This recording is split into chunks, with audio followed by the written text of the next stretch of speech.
Right, I took a short break just for my sinuses to clear and my voice to sort of adjust back down. We're gonna finish this off. We're gonna finally finish this off. There's 2 parts left. I just have enough movies for 2 parts. We're gonna do this. We're gonna finish this. The timer's on. Next movie is Repulsion. Now, Roman Polanski. Probably the human embodiment of rat poison in real life, but as a director, he was pretty good. And this movie, it's... What can you say? So I think that, yes, this is the first part of his little apartment trilogy. The second one was Rosemary's Baby. The third one was Tenet. And all 3 of those movies really focused on the claustrophobic element of living in a modern apartment in a modern city. And with this film, I feel like it has... Well, it's more similar to the Tenet than Rosemary's Baby. It's much more psychedelic. It's much more anxiety-driven. There's no real... I'm not sure if there is like a sub-theme to it. Maybe something about femininity. I'm not really sure. I haven't seen the movie in a long time, but I remember really liking it. And Catherine Deneuve is just like perfect, just a perfect casting for this film. Like that and like Mia Farrow in Rosemary's Baby. Those 2 were just perfect casting because you have these two women who look, they're really skinny. They look really fragile, and obviously with Mia Farrow, she was also playing a pregnant woman, which adds the vulnerability to a maximum scale. And in this film, here's a woman who's clearly going through some extreme anxiety problems and extreme like social issue problems. And I don't know, man, it really got to me the first time I saw it. Like that scene where she's like walking down the hallway and there's like hands coming towards her from the walls. Like, that's some intense imagery. And to think like, and you see like just how much time passes through like the rotting of the food and like on the plate. I think it was chicken. Maybe it was chicken. I'm not really sure. It was some sort of meat. Like his choices to portray time or just emotion through such macabre mannerisms are really amazing. And then you also see like what she feels when she sees a man. Like there's constant rape scenes, and man, does it get to you. You can clearly tell what his idea was when it comes to rape and when it comes to how vulnerable people can look at anything and find some sort of terror inside of it, which is ironic considering what he became later on. But still, this was in fact made in a much more innocent time for him. This was, I think, this was before Sharon Tate died too. So yeah, great movie, great horror film. Everybody should see it. The cover is it's simple. It could be better, but I still like it. There is, in fact, a documentary on the making of Repulsion, a British horror film made in 2003. There is a French television documentary made in 1964, filmed on the set of Repulsion. Okay, so the film was made in 1965, so this documentary was released before the film's release. That's interesting. Ooh, and a commentary track featuring Polanski and Deneuve. Man, when did they record that? That must have been like after he raped the girl, right? So I'm not sure. I'm pretty sure they won't mention that, but that might be an interesting thing to listen to. So here's a box set. Here's good old Roberto Rossellini directing Ingrid Bergman in those 3 amazing films: Journey to Italy, Europa, and Stromboli. And I've only seen Journey to Italy, so I am very interested. I am very interested in Rossellini as a director. Journey to Italy was just a gut-wrenching movie about marriage and infidelity and what it means to be in love and to be a couple, and what, how strong is love really. In the fact that it was made in like 1954, right? Yeah, 1954. It was made during the golden age of cinema, golden age of Hollywood, not cinema. The golden age era. And here's a movie that's very explicitly talking about how love does not last. Hold on, there's a phone call. 여보세요? Alright, so basically they told me that I aced this writing test or whatever, and I'm in like an honors degree class which I guess is a good thing. Unless the exams and the schoolwork they'll have to do is much more harder. But hey, that's what life's all about, torturing yourself because you're better than everybody. Let's get back to Rossellini and Bergman, man. And what can I say? I've only seen Journey to Italy. That's the thing, man. And there's this beautiful... Oh, that's a great photo. That's a pretty damn good photo of her. I might have to cut that out and put it on a wall and have meditative thoughts. I want to see Europa 51 first because I've heard really good things about it. I haven't heard much about Stromboli. Maybe it's great. Hell, it might just turn out to be my favorite of the three. And shit, I think this is the scene from Stromboli, so maybe it's really good. I don't know. And with Rossellini, I do think he has that Italian new wave style to him. He was very ahead of his time, just like maybe like 5 years or so, but still. This was before, this was almost like a solid decade before La Ventura. This was in the 50s. La Ventura came out in 1960, so he was very much so ahead of his time when it comes to style. It's very modern looking. So yeah, I can't wait for this. There's a bunch, just so many documentaries about each film, about the entire, the entire process of these three movies. Man, there's a lot. Oh, there's a bunch of stuff with Isabella Rossellini talking about Roberto Rossellini. All of this is going to be very interesting.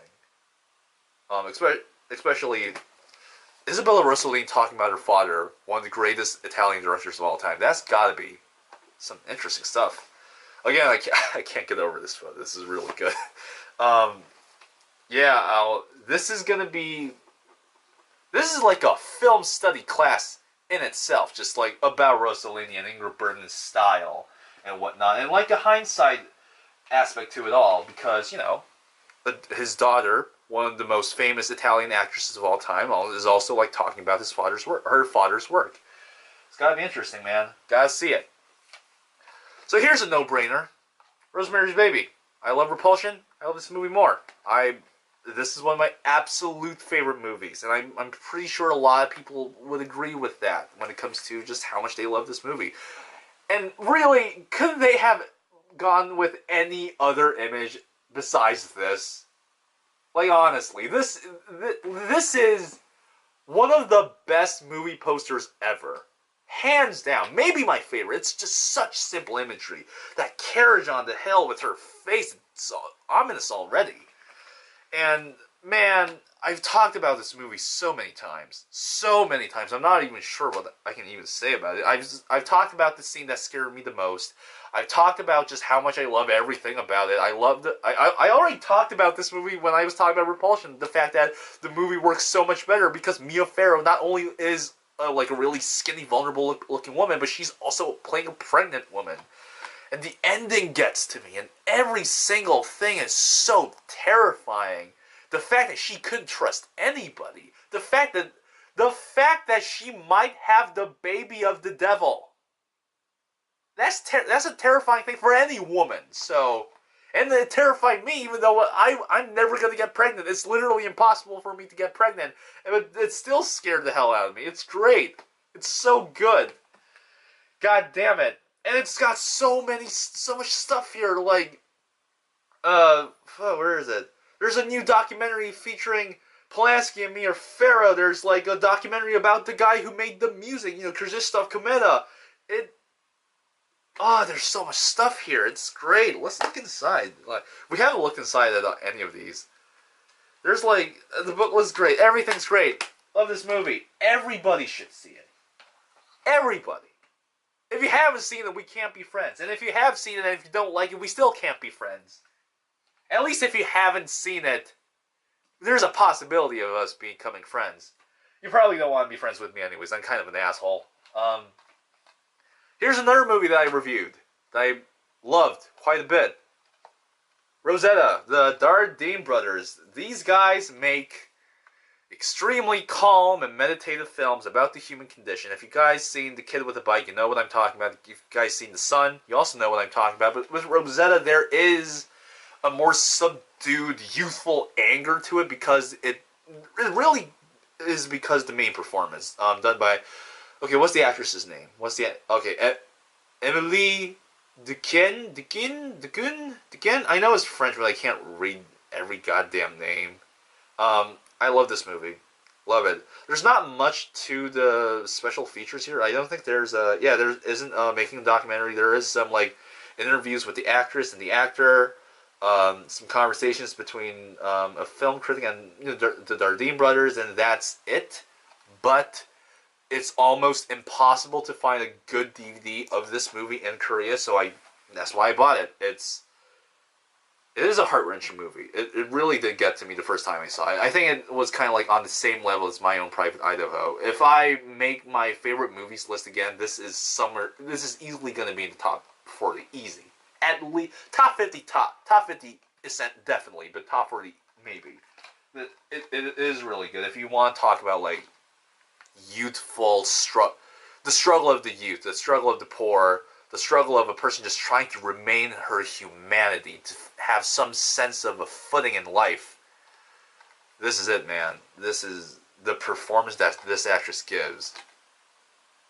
Man, and you can always watch my review if you want like the full picture of what I think about this movie. And yeah, the cover is simple enough. Honestly, this is enough. If you've seen the movie, you would know that this cover kind of says it all. So here's a movie that I've seen. I've seen it. It's considered as one of the greatest movies ever made. Like, one of the top 10 greatest movies ever made. And I never understood it. It's probably because I saw it when I was in middle school. I was much more young. I was obviously younger than I am now. And I was much more stupid. I didn't really get art house movies or, French movies or whatever the hell. And I didn't get movies from the 30s about communism and like old school politics. I didn't really understand what the film was talking about. I thought maybe if I watched the documentaries, which there is a ton of, there's like a 2-part BBC documentary on the film about the director, about all that. If I watch all of that and if I watch the movie again, I'll get it and I'll appreciate it more. And that movie is The Rules of the Game. Is the French title here? Is the French title here? Yeah, La Règle du Jeu, whatever. I want to appreciate this movie again because it's considered to be such goddamn classic, and I just didn't get it. I didn't get the politics. I didn't get the symbolism of the rabbit in the fields, just like having it, just dying and all that stuff. I didn't get like the rich people just screaming at each other in the hallway. Like, I didn't get it. Obviously, it's like some sort of a farce. It's partially a farce. It's partially this satire of these people, the people who are on this level of power and wealth. But I just didn't get what the point was. And maybe watching all the special features here will make me understand. And again, this is like film school in a little case. And this cover, I had to buy it also for this cover. This cover is amazing. This is easily one of the best covers that the Criterion Collection ever did. It's so good. I wonder who the artist is. Because it really is great. And I feel like I've seen this art style before. I'll have to look that up. But yeah, The Rules of the Game. Want to appreciate it. That's why I bought it. Here's another movie that I talked a lot about. And I didn't open the little casing here. Well, anyways, here's Rushmore. Wes Anderson. My favorite Wes Anderson movie, and even though this was before he sort of really focused on his very unique style, his unique look and whatever, like this, Royal Tenenbaums, and probably Moonrise Kingdom, those three are my favorite.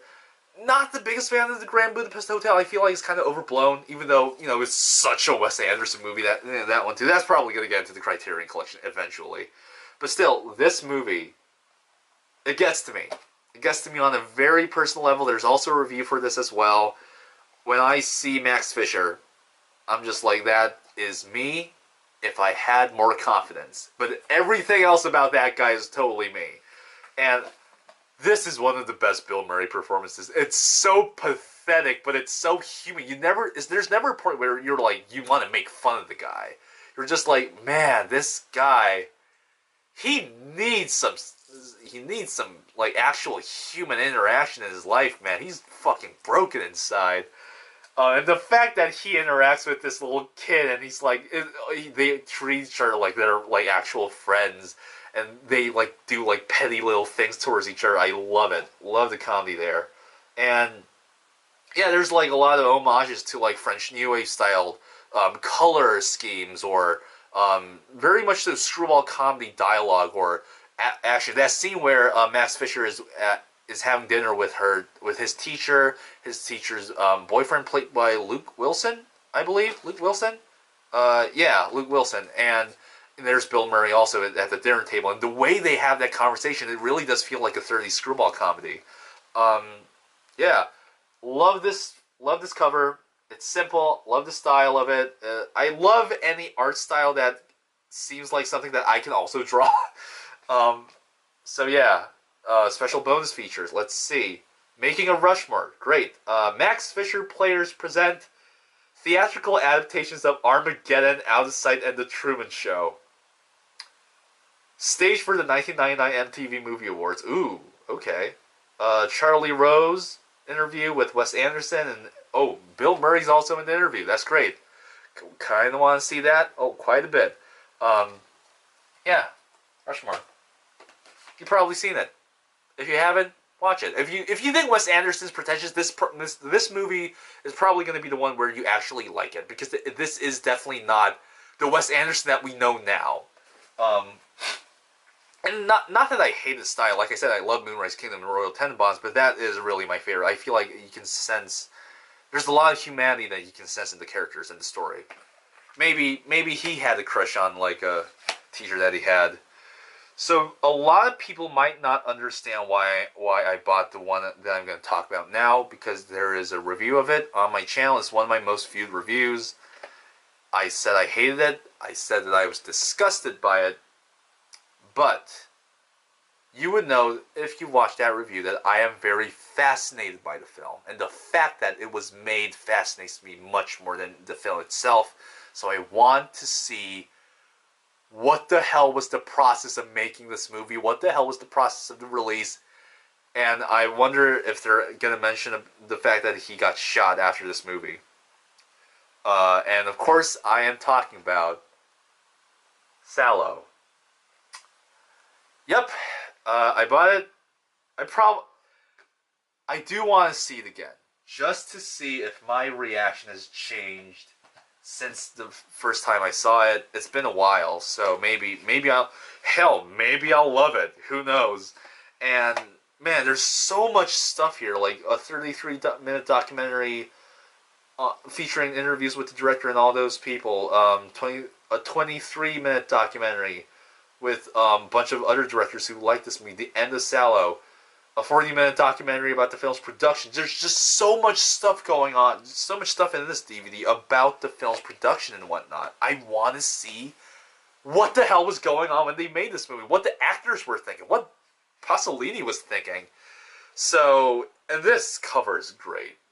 If you've seen the movie, and if you know what this scene is from, where this scene is from, you're gonna watch this image, and you're not gonna say, "Oh my God, it's a naked girl." No, you're gonna look at this image, and you're gonna throw everything that you ate today, yesterday, last month, and everything that you've ever ate in the history of your life. This is, man, I can't wait. I can't wait to watch all the special features. So we only got a minute left. I'm just gonna talk about this last one here, and that will be Akira Kurosawa's Seven Samurai. And I only bought this mostly because I've heard that this is the best thing that the Criterion Collection ever released. Not only with the restoration, not only with the special features, what they really did nail. Like, not only are there like multiple commentaries, there's like a 50-minute documentary on the making of the movie, a 2-hour video conversation from 1993 between Kurosawa and Nagisa Oshima, Seven Samurai, Origins and Influences, documentary looking at the samurai traditions and films that helped shape Kurosawa's masterpiece. There's a lot, and so basically you can learn everything about this movie, and I love this cover. It's so simple. It's so to the point. Those 7 circles in the... Oh, it's so good. So good. I can't wait to see this again. Because it's... I saw this movie very early on in my little movie liking thing that I'm going through right now. And I liked it. I was very entertained by it. But I feel like if I watch it now, I'll appreciate it more.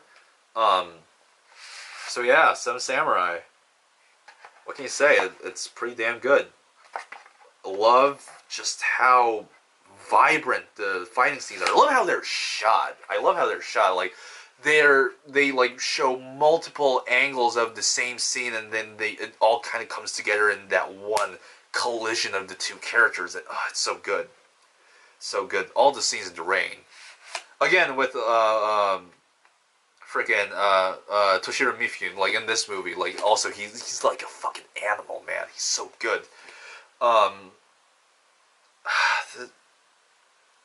There's so much to say. It hasn't aged at all. That's also the thing. Like, it's still action packed. It's still tense. It still feels very animalistic, and it's very emotional at the same time. So yeah, Seven Samurai. Haven't seen it? You should probably see it. It's pretty good. So I've only got 8 left. Finally, we've only got 8 left.